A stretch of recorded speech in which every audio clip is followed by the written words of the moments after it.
stand here as an active participant in the production of June 12th and further in the defense of June 12th. Today is an important day in the history of this country. I think we have two important days. First is 1st October, the day of our independence, which again we got as a result of struggle. The second very important day is June 12th, which is recognized as Democracy Day by, I think, every Nigerian. I congratulate the recipients of the national honor. I also congratulate Mr. President and his team for recognizing the efforts we put in producing June 12th. June 12th didn't just happen. There were very important efforts behind it. And I think the leadership of the then Social Democratic Party, some of who are no longer alive, but played a very key role in producing June 12th as a unifying factor for Nigeria, need also be recognized. And particularly, I remember, Mr. President, your brother and your colleague, General Shehu Yaradua, was a very important actor.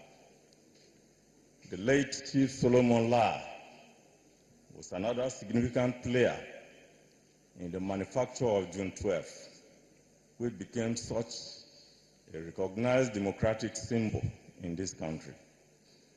I'm happy I work closely with these great Nigerians, including Chief MKO Abiola, who was our then presidential candidate, Ambassador Babagana Kingibe.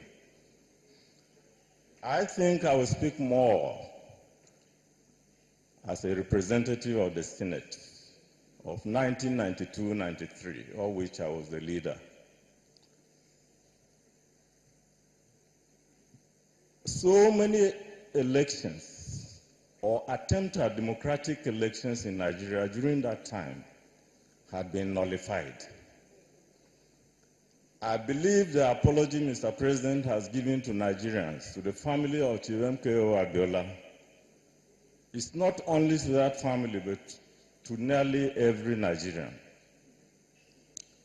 For the last 50 years, Mr. President, your colleagues in the military had made democracy an impossible proposition in this country. I think you apologize on their behalf, because today, by your singular action, maybe all their sins are forgiven. We are now marching in a different direction. And it is said, a journey of 1,000 miles begins with one step. I think we have taken a giant step towards making sure that we never move away from the democratic process. We work closely to make this thing happen. I remember as president of the Senate, Senator Bola Tinubu, Senator Jibril Martins Kuye came to my office one day and said, the SDP has no executive. The 1992 primaries had also been nullified, and we should reorganize the party so that we can go into the elections victorious. I want to thank my colleagues in the Senate who played a significant role in helping to reorganize the party when we formed the SDP Consultative Forum. All our great leaders participated. Those who are not talking to each other, suddenly, Chief Alaye is here. They started talking to each other. We moved all over the country, we unified the party. We played important roles in forming June 12th.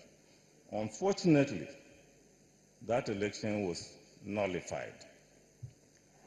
It was not a victory for Chief MKO Abiola alone. Neither was it a victory for Babagana Kingigbe or Gani Fawahime alone. Their recognition is simply symbolic. They represent the collective efforts of Nigerians, the will of Nigerians to have a democratic society. In other words, they stand for ideals. Democracy is an embodiment of a set of ideas: the rule of law, the freedom of association, the freedom of speech, of which many of these things were denied as a result of the nullification of June 12th. Today, we are back to that long journey of more than 1,000 miles. You have taken one important step, because since the nullification of June 12th, I have participated in other efforts to put democracy back on the line. In the formation of the People's Democratic Party, of which I was a founding father, I was part of the decision-making that the presidency of this country should be thrown back to the South, and specifically to the Southwest, in recognition of the losses and in an effort to ensure that Nigeria remains a united and not a divided country.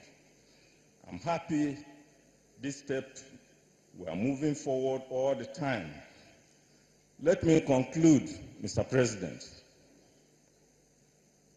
by not only congratulating you, but by also appealing to you to respect the democratic tenets, the rule of law, the freedom of association, and particularly have a heart to know that the opposition is not an enemy.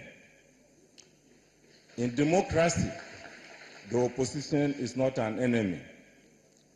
My father served in the army like you.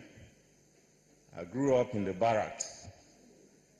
Within you, the military, opposition is enemy, you shoot. In the democratic process, opposition is not an enemy. I remember when we went for the Just Convention, as Senate President, Governor Tabum gave me a special guest house. I had my room. The next room was Bola Tinubu's room. He was supporting MKO Abiola. I was supporting Ambassador Babagana Kingigwe. Every day, we compare notes. We were very close friends, more than friends. We compare notes, and I will tell him, I will defeat you. He will say, oh, he will defeat me. The night that they were counting the election, the results, he worked so hard, he was sleeping. He didn't even know that Abiola had won. I was the one who went to his room and woke him up, and I told him that, I told you, we have defeated you. He was shocked. Later, I told him, I embraced him. I said, my brother, we have won. In other words, the party had won. And we went out to go and campaign for Chief MKO Abiola. Let me tell you that I learned a lot from Chief Abiola. After Jos, Chief Abiola would have decided who would be the chairman of the party. I went with Bola and met him. He said, no, you can't take everything. Let the other people also take something. So the chairman of the party was left to General Shehu Yaradua to decide. He also accepted Ambassador Babagana Kingigbe as his running mate. The election was very close. Babagana lost by only 112 votes. But he took Babagana against a lot of opposition as his running mate. Mr. President, people have the impression that you are unforgiving, that you are somebody